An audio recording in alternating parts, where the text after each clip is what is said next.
Hello, ആ ജ്യോതി മോളെ. ജ്യോതിയല്ല അമ്മൂമ്മേ, ഞാൻ ആദി.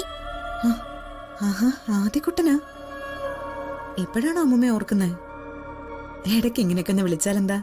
അങ്ങനെ വിളിക്കുന്നൊന്നും ഇവിടുത്തെ അമ്മൂമ്മക്ക് ഇഷ്ടമല്ല. ഇപ്പൊ ഞാൻ ആരും കാണാതെ ഫോൺ എടുത്ത് വിളിക്കുക. എന്താ മോനെ? ഇവിടെ എപ്പോഴും പ്രശ്നാ. ഇവിടുത്തെ അമ്മൂമ്മ ജ്യോതി എപ്പോഴും തല്ലും. കൊറേ പ്രാവശ്യം തല്ലിയിട്ടുണ്ട്.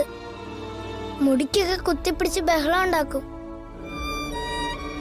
ജ്യോതി അമ്മൂമ്മയെ വിളിച്ച് പറയാത്തതാ. മോനെ, ഇപ്പൊ ജ്യോതി എവിടെയുണ്ട്? മുറിയിലിരുന്ന് കരയാ. ഞാൻ അമ്മൂമ്മനെ വിളിച്ചു പറയുന്ന ആരടുത്തും പറയല്ലേ. ഇല്ല മോനെ, മോൻ ജ്യോതിയുടെ അടുത്ത് എപ്പോഴും ഉണ്ടാവണം കേട്ടോ. അമ്മൂമ്മ നാളെ രാവിലെ അങ്ങോട്ട് വരാം. എന്നിട്ട് എല്ലാവരോടും സംസാരിക്കാം. ജ്യോതി എന്ത് പറഞ്ഞാൽ ഇവിടുത്തെ അമ്മൂമ്മക്ക് ഇഷ്ടാവില്ല. അതാ വഴക്കുണ്ടാക്കുന്നത്. ഞാൻ വരാം മോനെ. മോൻ ഫോൺ വെച്ചോ. അമ്മൂമ്മ നാളെ നേരത്തെ തന്നെ വരാം.